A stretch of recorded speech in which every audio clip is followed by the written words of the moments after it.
Um, the question we have now is, you We're were live. you were shot by a female police officer at Unity Fountain during uh, peaceful protests Yes. in Abuja. Mr. Sowore, what happened? A barrister Femi Falana, I say, leads an organization known as ASCAP, and he invited all of us to do a protest across the country yesterday against growing insecurity in the country. So I left home to attend that protest alongside other friends. And upon approaching the Unity Fountain, we received intelligence that the police had locked the gates of Unity Fountain in Abuja. And when we arrived there, we engaged the police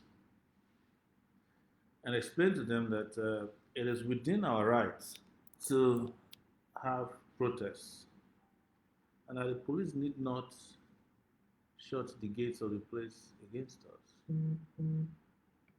But they refused.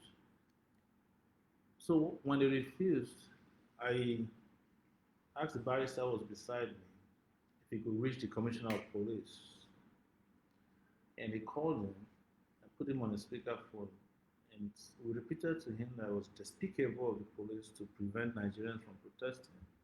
Since it's our fundamental human rights and it's our constitutional right as well, whatever their constitution is that they respect. Um, he responded in Hausa language, which I heard a little bit of, that he had no hand in it and that he would talk to the people there to open the gate. So when I looked back, discovered about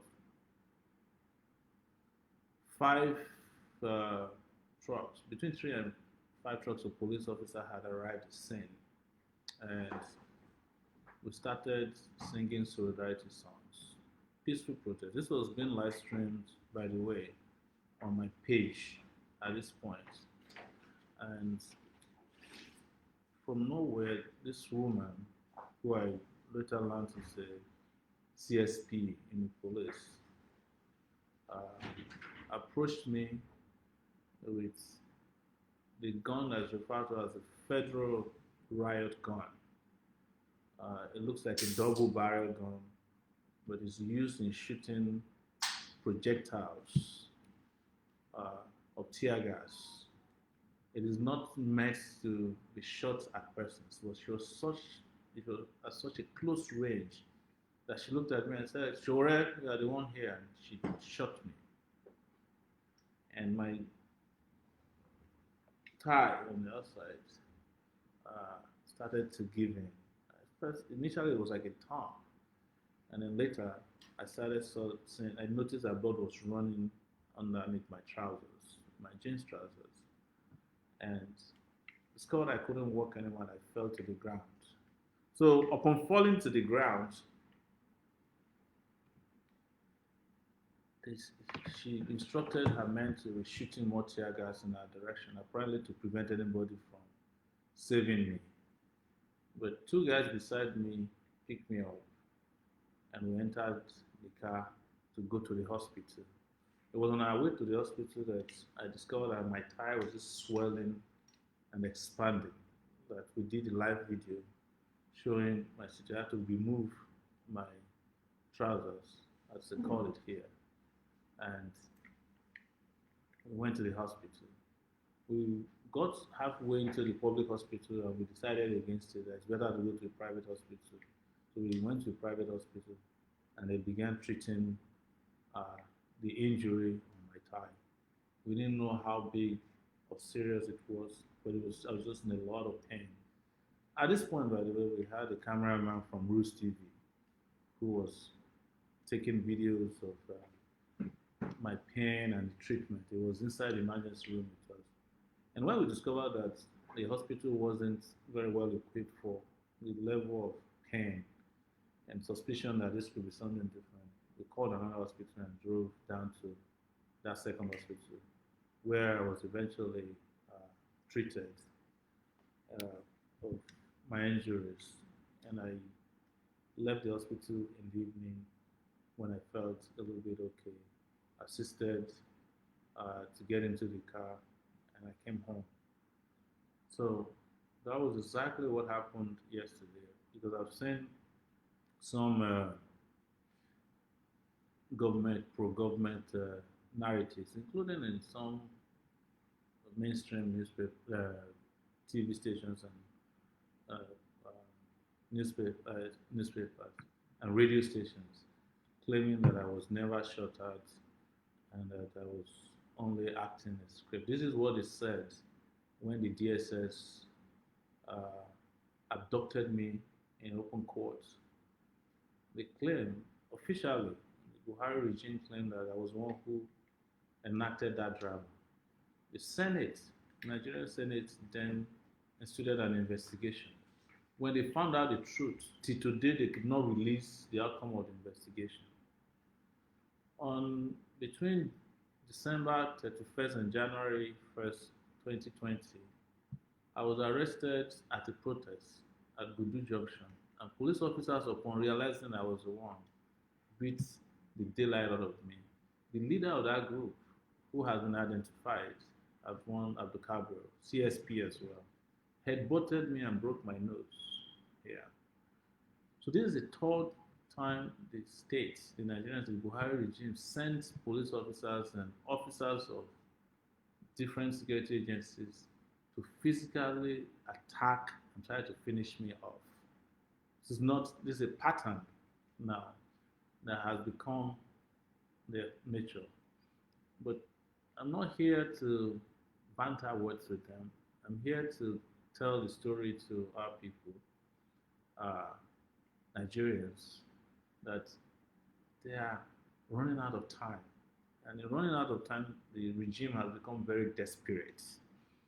And in being desperate, they will do a lot of crazy stuff with the aim of discouraging people like me and those who might follow our lead from challenging the incompetence, the wickedness, the cruelty, and inhuman nature of how the regime conducts its affairs. That is what you are saying. They are not doing this to prove any other point that, look, we can take your life and nothing will happen. We will kill you and nothing will happen. And if you doubt it, this same woman, Atina Daniels, and Hyderia Atina Daniels is her name, used to be in SARS. She is the one who leads the killing of Shiites in Abuja each time they engage in peaceful protests. She's done this several times. And when people started reaching out to her yesterday, she started blocking people because she knew she had run out of time and her cover had been blown. Everybody who you ask about her said she was brought to Abuja to be doing this by the regime of Buhari. They endorse what she does. She's a cold-blooded killer. But she's not alone. There's another officer who is in the state police command named Pam, who directs her affairs, and the commissioner of police as well. They all work together. They direct her to go after me. They've done it to Charlie Boy before. They've done it to plenty of citizens. She once threatened our lawyer, Marshal Abubakar, threatened to shoot her in front of the Federal High Court. This is a well-known tactic by this particular officer. But the officer is just one of the people in the chain of murderous commands under the Buhari regime. She's not doing this alone. She's under clear directives or direction by superior officers and I believe people who are the presidency, who want her to carry out a murder of a major opposition figure in the country, and then they'll defend it. Or they'll try to change the narrative using some of their friends in corrupt media some of the corrupt media practitioners. I'm not referring to the entire media, but any media company, public media company, who will turn around an attempted assassination in broad daylight and claim that it was someone else that did it. You know what they're about. And that is what they've been trying to do since yesterday when this thing happened. That's what they've been trying to do. I feel better. As you can see, if you look at my tie here, it's still bandaged. Uh, I've been treated very well, and I want to thank those doctors who gave me the best form of treatment. And the second hospital I went to, I don't want to mention the name of the hospital on air so that they don't go after people there. You don't put it beyond the regime to start going after hospitals who treat victims of high-handedness, cruelty, and torture in this country. But honestly, these things are happening because we have been condoning, and I'm talking about the majority of our people, we have been condoning the criminal nature of the Buhari regime for too long. When they killed over 300 Shiites in one night, I would say it's just Shiites now. Then they moved to the southeastern part of the country. They killed IPOB members who are engaging in peaceful protests at a high school. That's how they started. They just opened fire on them. Some people said, well, it's no big deal, they are secessionists. And then they moved to young people at Lekki toll gates, shot and killed them, and asked people who were crying to explain where are the bodies. You kill people, took away their bodies, and you ask the victims of your cruelty to explain to you where are the bodies. When they were done with Lekki, or hadn't been done with Lekki, they as well moved on to somewhere else. This time, it wasn't even anywhere we thought they would. They went to River State with the collaboration with Governor Wike, Nyesom Wike. What did they do? They also killed lots of young people. Anybody that was below the age of 17, I mean, above the age of 17 was a target if you're male. The ones they couldn't kill, they transported them out of River State, Oyibo, and detained them in army barracks. Some of them are just being released recently. So, as I said today to TVC online on Twitter, when they try to change this narrative, I said, when it comes to impunity and repression, there is enough to go around. There's enough to go around. And you're going to see that very soon. It will get to the owners of the newspapers that are encouraging impunity. Bola Tinubu and co. You will soon get to them. You'll get to the ones that are collecting bribe to change stories. You'll get to the influencers who say to you, when they know very clearly that the regime is bad, that it's all right, they'll get to you.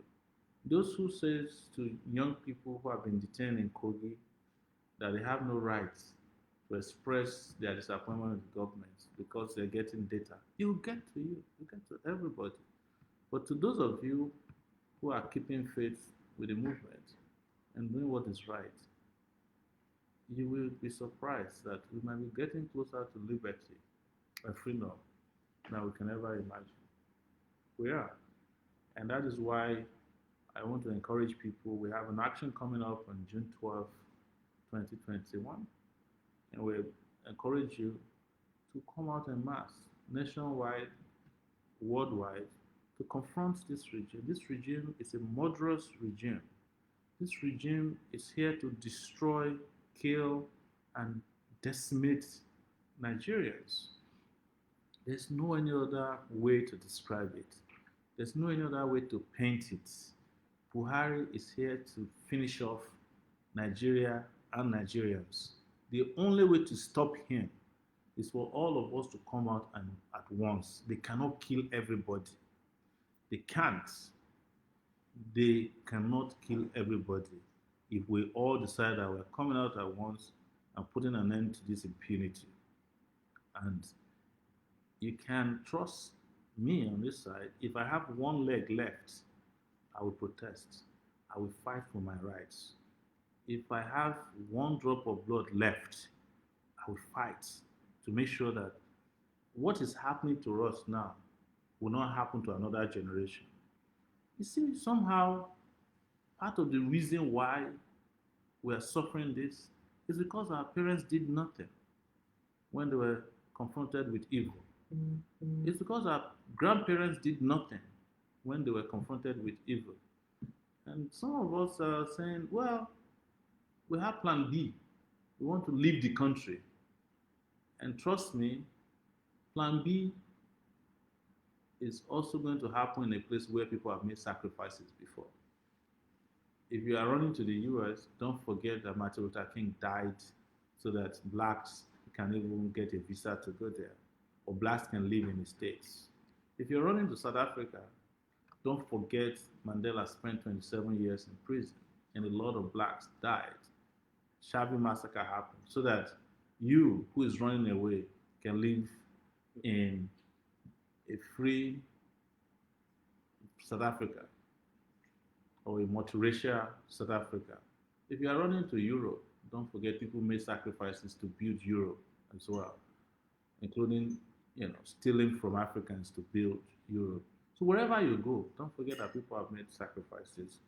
But as for me, and I know people hate to hear this, especially those of my friends who feel I've run out of time here, I should just run away, leave. Don't worry about me. I'm going to die any day. Anyways, I'm going to die whether I run away now or later. Everybody will die someday. And I'm not an exception. This life must be lived for a purpose. And that is why we cannot give up on this plot to save whatever is left of Nigeria.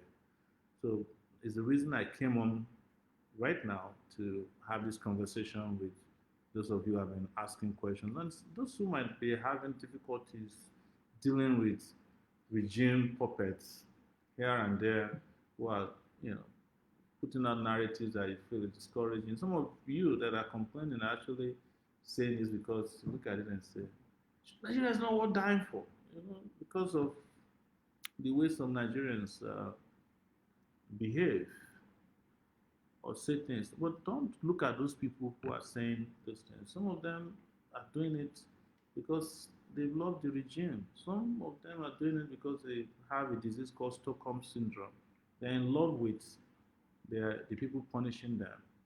And some of them are doing it because this is a game. Some of them are doing it because there's some little money in it. I don't know what are those things, but what I'm talking to you about is my own personal conviction that we must do this. If not now, we will be forced to do it someday, somehow. So that's why I came here to speak, and I know a lot of you have great questions, number of questions for me. I'm still recuperating, as you can see. My leg, my thigh is still in bandage, and I still have some mobility issues, but I'm getting better. I'm not going to be sucking here telling you that this is, if there's a protest today and somebody can put me on a wheelchair, I'll go. Let them come and shoot me there. But one thing I know for sure is that no one of them will get away with this. For those of you who may not know, I was one of the young people who fought against Babangida, fought against Abacha. And there was a time that everybody was scared of Abacha, scared of Babangida. There was a time in this country we were scared of Obasanjo. Well, go and look at all of them now. Obasanjo became a letter writer. Abacha is gone. Babangida is vegetable because nothing lasts forever. Buhari is not going to last forever. I actually believe that Buhari is no longer in control of his psychomotor. The man has dementia. They are just hiding behind him as a mannequin to perpetrate evil evil against the people of Nigeria. And they want to do it in such a way that they will give themselves the opportunity to govern whatever is left of Nigeria. Except, of course, Nigerians rise up. Rise up now. Rise up now. And we invite you June 12th, wherever you may be. Come out. They cannot kill everybody. Even policemen are tired. Soldiers are tired in this country. The people they want to send after you, they too need liberty. They need to be free. So please, on June 12th, wherever you may be, just come out and let's fight this once and for all. The regime is scared. I'm telling you. You know that in 2019 I spent time in detention with them. And of course, they are free to come and carry me anytime they want. When they discover the detention will not work, that's why they are trying this other attempt to shoot me or try to injure me or physically disable my body or kill me. This is what desperation does to a dying regime. The regime is dying. It's a dying regime. And I guarantee you that we will win over them if we bond together and fight this battle once and for all. And as I keep saying when I address you through Facebook and other platforms, don't let bad people overwhelm you. They are usually very few, but they'll come and make it sound like they are plenty. No, the people holding this country to ransom are not more than 1%. They're not even up to 1%. But they make it look as if they're bigger than that because they have VIP protection, they have money that they have stolen, and they have people who, regardless of what they do, will support the evil they are doing, either because they come from the ethnic group or they have religious affiliation with them, or generally because people are ignorant. Uh, so this is where we are. Somebody is trying to call me while this is going on. Please do not call. I don't have the ability to pick up live calls here. So this is where we are, guys. I'm happy, you know, to be able to talk to you today. The story could have been different, but that wouldn't have stopped the day from breaking. It would be that here comes the man who did his best and had to leave at the appointed time. But I'm still here with you, and there is no going back. There's no giving up on the struggle for justice, social justice in this country, Nigeria. So I want to thank you very much. I've received a lot of calls, nice messages. I've received some of the messages are not too nice. It doesn't matter what they are. It's just that I am completely convinced that Buhari must go if Nigeria is going to start to mend, the last 5 disastrous years. It's more than 5, it's 6 now. But this problem started since 1960. It will be dangerous. It will be sad if we keep on going in this failed system and another person is elected because INEC has no credibility. They will elect one of them if we keep going like this. And one day we have to sit in front of the camera like this and be telling you, or some people will be saying that, oh, Buhari was a better president than the new one. And guess what? If Tinubu becomes the next president of Nigeria, Buhari will look like an angel beside him. If Atiku becomes your next president, Buhari will look like an angel beside him. And there's no difference. The other day, Atiku was returning from a trip. Tinubu went and welcomed him at the airport. These guys are like 5 and 6. They're twin brothers. So, but here is not a political conversation. Here is that don't let anybody deceive you. If we keep going like this, we will not reach 2023 in one piece. It's not possible. In fact, I'm worried that Nigeria may not even reach the end of 2021 at the rate at which we are going at breakneck speed towards perdition. So that's why I'm here today, and I want to thank you guys very much again. I'm here to invite you to come out en masse on June 12th. We are due for a revolution in this country, and we are not going to kill anybody. We are going to come out en masse. That's what I'm encouraging you. And tell the leaders that the power of the people is far bigger than the people in power. Thank you, and good afternoon.